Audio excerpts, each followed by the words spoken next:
hour on VTV News.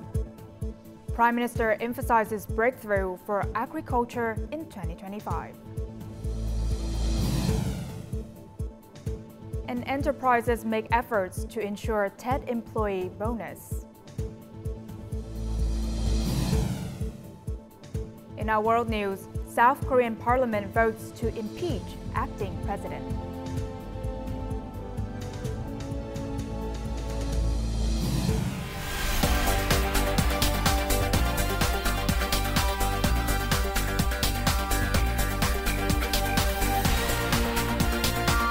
Broadcasting from Hanoi, the capital of Vietnam. VTV News starts right now. Good morning. It is 8 a.m. local time in Hanoi, and you're watching VTV News. I'm Huynh Chen with the top stories. In 2024, despite many difficulties due to natural disasters, the agricultural sector has made efforts to achieve impressive results. The total export turnover of agricultural, forestry, and fishery products has set a new record, reaching $62.5 billion, exceeding the target of $7.5 billion assigned by the Prime Minister. The sector's trade surplus has reached nearly $18 billion, accounting to more than 70% of the total trade surplus of the country. However, the sector is still facing shortcomings and limitations in planning, strategy, institutional development, mechanisms and policies, as well as the implementation of the IUU yellow card removal. Regarding the key tasks in 2025, the Prime Minister requested the agricultural sector to reorganize and consolidate the apparatus. The Prime Minister also asked the agricultural sector to focus on developing the forest economy and marine economy, promote agricultural diplomacy, resolutely remove the IUU yellow card next year, and actively build a database to develop artificial intelligence in the sector. Prime Minister Fat Ming hosted a reception for outgoing Australian Ambassador Andrew Goletszinowski in Hanoi on Friday afternoon. Now, at the reception, Prime Minister Fat Ming highly appreciated the ambassador's important contributions to the Vietnam-Australia Comprehensive Strategic Partnership and conveyed his regards to Prime Minister Anthony Albanese and Australian leaders. Now, in the coming time, the Prime Minister suggested that the two sides promote cooperation in national defense and security, cybersecurity, culture, education, economy, trade, investment, expand markets for each other's products, and limit the application of trade barriers. In his part, the Australian ambassador affirmed that Vietnam is always in his heart. Australia wishes to become Vietnam's #1 partner in many fields. For you to give me this time is precious. I appreciate it. Prime Minister Fat Ming has recently signed an official dispatch asking ministries, sectors, and localities to develop scenarios for achieving double-digit economic growth in 2025. The dispatch notes that 2025 holds special significance, as it is the final year of implementing the 5-year socio-economic development plan for 2021 to 2025. It is a year for acceleration and breakthrough, creating the foundation and conditions for implementing the socio-economic development plan for 2026 to 2030, and to strive for the highest achievement of socio-economic development goals and targets for the 2021 to 2025 period, aiming for double-digit growth in the 2026 to 2030 period. The Prime Minister requested ministries, agencies, and localities to give top priority to promoting strong growth linked to macroeconomic stability, controlling inflation, ensuring major balances, and obtaining a high surplus. Prime Minister Fat Ming said the goal of achieving double-digit economic growth for the entire country in 2025 is a challenge and a strong aspiration for the country to rise in a new era of national advancement. National Assembly Chairman Thang had a working session with the authorities of the Central Province of Ha Giang on Friday, December 27th. Now, at the meeting, he praised the provincial party organization, authorities, and citizens for achieving a gross regional domestic product growth of 7.48% and generating $384 billion in domestic revenue for the local budget. Now, since 2020, over 8,300 solid houses have been built through donations, reducing the poverty rate to 2.41%. The provincial party committees, authorities, and the Vietnam Fatherland Front chapters at all levels were asked to continue their support to policy beneficiaries and poor households, making it easier for them to escape poverty and contribute to national development. Earlier, the National Assembly Chairman Thang presented 50 gift packages to policy beneficiaries and disadvantaged families and a war invalid in the province's Thạch Hà district. $1.9 billion is the total dispersed public investment capital in Ho Chi Minh City as of the end of December, estimated at 63.5% of the total assigned. This shows that the city is sprinting every day to speed up the disbursement rate. More to follow. Just a few months ago, the Xuyen Thum Canal project was being measured by two districts, Go Vap and Binh Thanh, to carry out compensation. But by December 24th, the project had dispersed more than $432 million. Along with that, the North Bank of the Doi Canal project had dispersed $208 million. We have directed the construction units to submit a specific progress schedule each week. On that basis, we will work with the units to remove difficulties in the implementation process, and at the same time, there will be a volume to disperse in time. Currently, the Department of Planning and Architecture of Ho Chi Minh City and other localities continue to resolve procedural problems for 57 projects in the area, removing planning issues to ensure the speed of disbursement of public investment capital. It is not a planning scheme that we all have to change so that we can meet the disbursement task, but the actual execution. For example, the international port in Cần Giờ, if it gets approved now, but we wait a year later to execute, then the opportunity is lost. According to the city leaders, if the project is to be implemented quickly, the problem for the city is not only in planning work. According to the city's authorities, the key to effectively dispersing public investment capital lies not only in the budget, but also in the close coordination between functional agencies, businesses, and people. Now, it is currently the dry season, the most favorable time for projects in the northern region to organize more construction teams. Construction will begin as soon as the site is available. However, in reality, the handed over site is scattered and fragmented, making it impossible for many key transport projects to speed up progress.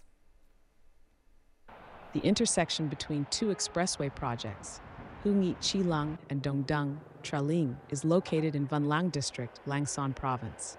According to the plan, construction began 4 months ago. However, the land was handed over in small pieces. The biggest problem is resettlement, house moving and technical infrastructure works, so construction cannot be carried out simultaneously. Lang Son Province is currently implementing two expressway projects simultaneously. With the Hu Nghi Chi Lăng project, the accessible construction area has only reached more than 56%. We will immediately start construction on all areas handed over by the authorities so that there will be no breaks during the progress. Construction units have also developed plans and organized additional construction teams if the site is handed over in early 2025. We are focusing on completing concentrated resettlement areas. As for resettlement sites, the province will support leveling and land procedures for people. And most importantly, there are policies to stabilize people's lives.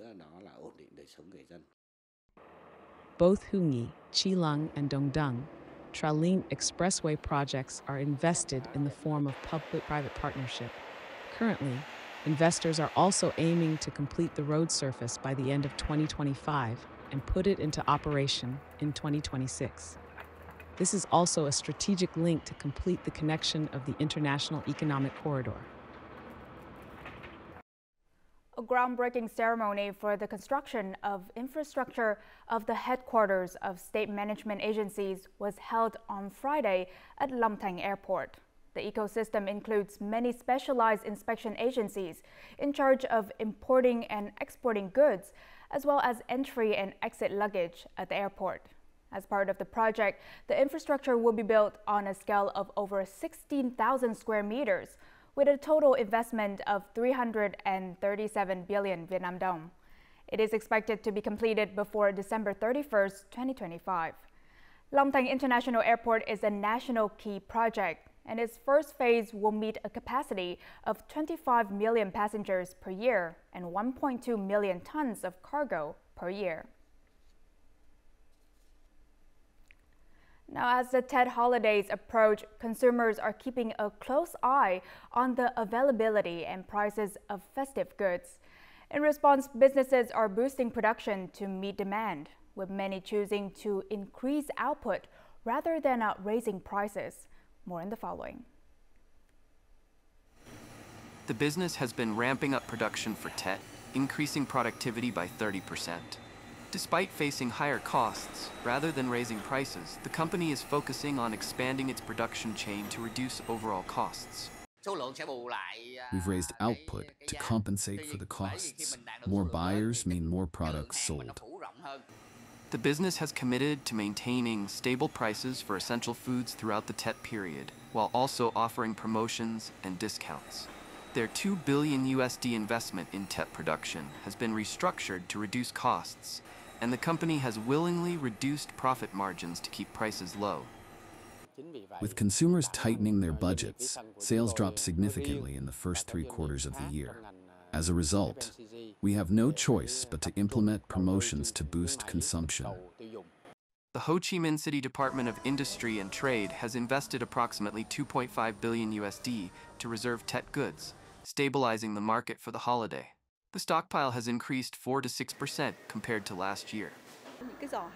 We offer many promotions, including discounts tailored to each product.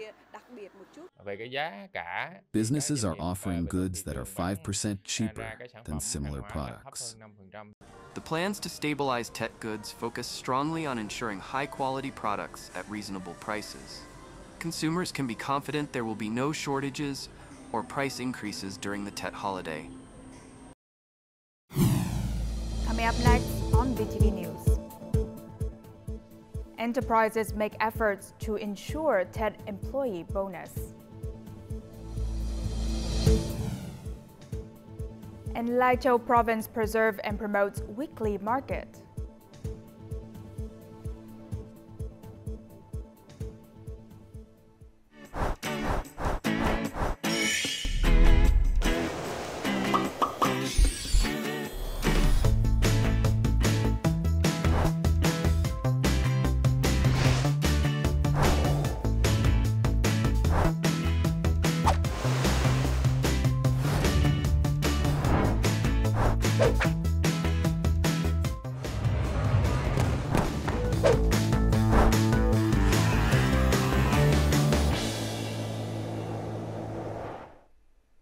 Welcome back to VTV News Live.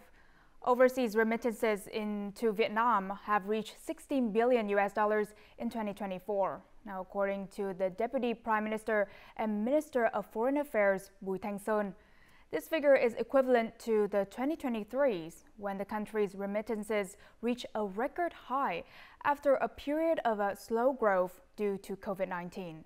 The Deputy Prime Minister also said that Vietnam will continue to improve policies and laws, creating conditions for overseas Vietnamese to connect more closely with the country and implementing long-term comprehensive measures to care for and develop the overseas Vietnamese community. Many policies and measures to simplify administrative procedures are also being implemented, making it easier for overseas Vietnamese to return to the country to live and invest in business. The government is promoting the application of information technology and activities that boost community connection and training and supporting the development of Vietnamese resources abroad. Now, after a year of hard work, workers eagerly await their Tet bonuses to provide a joyful celebration for their families. Localities and businesses in the Mekong Delta are preparing to ensure every worker has a meaningful Tet. This Trafish export company, with 6,000 workers, is busy meeting order deadlines before Tet. The bonus includes a 13th month salary and other benefits. If we don't take care of the workers, we wouldn't exist. We must care for them, protect them, and provide housing and food. At this company, spring feels just around the corner. Goods are fully prepared to meet customer shopping needs. Employees like Thang are excited as the company has announced the Tet bonus. When committed to the organization, I strive to meet goals, achieving good results for both myself and the company. In Sok Trăng province, worker welfare is a top priority for the province. For Tet 2025, the Provincial Labor Federation plans to organize activities like the Union Tet Market and the Tet Program. The Provincial Federation directs trade unions at all levels to negotiate with employers, ensuring that workers receive a 13th month salary this year, ranging from $200 to $400. The Mekong Delta has 10 million workers in industrial zones. Businesses are ensuring no wage arrears and providing Tet bonuses and gifts to help workers prepare for the Lunar New Year. And of course, as Tet approaches, demand for traditional foods like bánh chưng, giò chả, and arrowroot vermicelli has risen by 20 to 30%. Hanoi's craft villages are working hard to meet this demand, with artisans hoping for strong sales and good prices. Now let's visit these villages and experience the bustling atmosphere as they prepare for the holiday. Vermicelli racks stretch across fields along the Dai River Dike, leading to Sor Village in Quoc Quai district. With nearly a month to go until Tet, orders in Sor Village have already surged by 50% compared to normal days. We start drying at 4 a.m., and if the weather is good, we continue until 10 to 12 p.m. During Tet, the demand is high, so we hire extra workers to speed up production. Vermicelli noodles are essential on Vietnamese families' Tet celebration trays. This year, vermicelli producers started their preparations early, increasing production by 30%. In addition to traditional offerings, they're also selling Tet gift boxes, featuring vermicelli and cooking ingredients to satisfy customer needs. To ensure product quality and meet market demand, we've invested in modern machinery and established a closed production process, from milling flour and making rice paper to drying. Now, we can produce 4 to 5 tons of vermicelli per day. If there's a high volume of orders, we work overtime to meet Tet demand, but quality always comes first. Hanoi is home to more than 1,350 craft villages, renowned for their traditional agricultural products that reach peak production during Tet. Though Typhoon Yagi caused setbacks in September, these villages have bounced back quickly, increasing their output to satisfy the growing market demand. During Tet, we produce based on market demand, ensuring no area is left unfilled to provide enough supply and avoid sudden price hikes. Having quickly recovered after the storm, local producers report that fish harvest is abundant and larger than usual. Tet promises to be a prosperous one. The end of the year is the busiest time for craft villages. Despite working longer hours, smiles abound as they look forward to better earnings and a warmer, more joyful Tet. The Highland Weekly Market is a cultural gathering place that strengthens the bonds among the ethnic groups in Lai Châu province. It is also a venue for trading and exchanging local products and has become a popular spot for weekend gatherings of the local communities. Thang Weekly Market is both a trading hub and a cultural gathering point for local ethnic groups in the northwestern mountains. Held every Thursday and Sunday, people from surrounding areas, including the Gi, Hmong, and Thai ethnic groups, come early to sell mountain products like honey, crops, and traditional crafts. We have implemented planning and allocated resources for infrastructure development, with a special focus on activities that promote the traditional cultural values of the ethnic groups living in the market area. People gather around the stalls, enjoying hot meals while chatting joyfully, creating a vibrant and authentic Highland culinary scene. I earn quite a bit from selling, enough to cover my daily expenses. Thang Weekly Market is not just a place for trading, but also a community gathering point. People from distant villages come together to share joy, exchange stories, and preserve valuable cultural traditions across generations. This market is truly impressive as it connects the unique cultures of each village. In recent years, the Thang night market has become as lively as the daytime market. It serves as a hub for trade and a place to preserve traditional cultural values. A 30-second promotional video highlighting Vietnam's breathtaking landscapes and rich cultural heritage is now airing on CNN, a global media powerhouse with a vast, engaged audience. Launched by the Vietnam National Authority of Tourism, the campaign aims to inspire and influence potential travelers. The video will run on CNN through December 31st, helping to boost Vietnam's profile as a top travel destination and attract more visitors in 2025.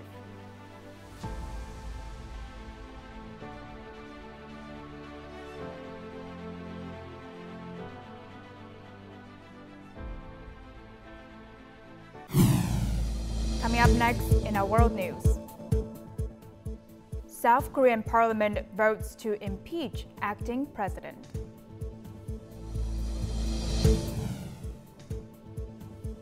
And Japan approves record budget for fiscal policy of 2025. Now moving on to our world news, South Korea's parliament voted on the impeachment of acting President Han Duck-soo on Friday. This move comes less than 2 weeks after he assumed office, following the suspension of President Yoon Suk-yeol over his involvement in imposing martial law. The motion to impeach acting President Han Duck-soo passed with 192 out of 300 votes, marking the first time an acting president has been impeached by the National Assembly. The opposition Democratic Party initiated the impeachment after Han Duck-soo refused to appoint additional judges to the Constitutional Court, the body that will review the impeachment case of the suspended President Yoon Suk-yeol. Following Han Duck-soo's impeachment, Finance Minister Choi Sang-mok will step in as the next acting president in accordance with South Korean law. Choi Sang-mok immediately began his duties as acting president and will issue a written message to the public, as well as convene the National Security Council. Now, at Friday's cabinet meeting, the Japanese government approved a record budget of about $735 billion for the fiscal year 2025, starting in April. This includes the highest ever spending on social welfare and defense. Japan argues that the defense budget increase is necessary to address security challenges in the region. The 2025 budget proposal allocates $243 billion for social welfare, about one-third of the total budget, while defense spending rises to $55 billion, marking the first time Japan's defense budget has exceeded $53 billion in 13 years. The Houthi forces have launched a series of missile attacks on Israel, following Israeli airstrikes on several Houthi-related targets in Yemen, including Sana'a International Airport, power plants, and military infrastructure. Israel reported that it intercepted a missile fired by the Houthi forces on Yemen on Friday. And earlier, Israel's attack on Yemen resulted in at least 6 fatalities. The Israeli strikes occurred while a high-level United Nations delegation led by World Health Organization Director General Dr. Tedros was present at Yemen's Sana'a International Airport. The UN Secretary General condemned the escalation of the conflict between the Houthi forces in Yemen and Israel, describing the attacks on Sana'a Airport as particularly concerning. Nepal's tourism capital, Pokhara, has taken adventure tourism to new heights with its inaugural International Balloon Festival. The 9-day event is being held in a Pham region, known for its scenic beauty and adventure opportunities. More in the following story. Participants from 30 countries have gathered for the festival, featuring over 20 international pilots and more than 24 balloon companies. The festival offers daily hot air balloon flights with breathtaking views of the Annapurna, Machaputre, and Dhaulagiri mountain ranges. This is my first visit to Nepal and it's great. We're having a fabulous time. The flying's good, the people are even better, and we've done some wonderful sightseeing. The experience was fantastic. Very nice area to fly, perfect weather for ballooning, not too much wind. You could fly any direction, so yeah, great. Locals dressed in traditional attire also beat drums and danced to celebrate, while others took photos with their cell phones. Some turned up carrying babies to watch the spectacle that is scheduled to conclude on New Year's Day. I had a lot of fun at the International Balloon Festival, which is happening for the first time in Nepal. I felt very good. I've never had a chance to see something like this before. Now I feel very good. Organizers said the 9-day festival was aimed at promoting adventure tourism in the Himalayan nation that is home to 8 of the world's 14 highest peaks, including Mount Everest. Now, as usual, let's move on to the weather forecast.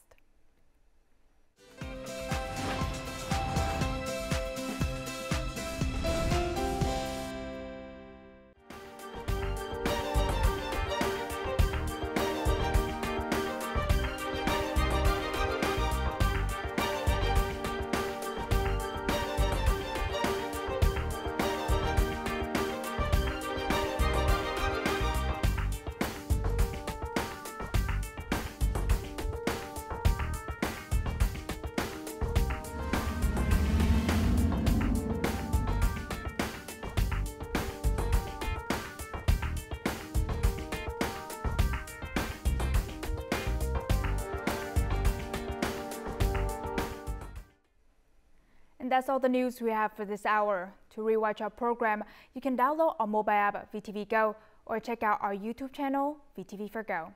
Thank you for watching and see you next time.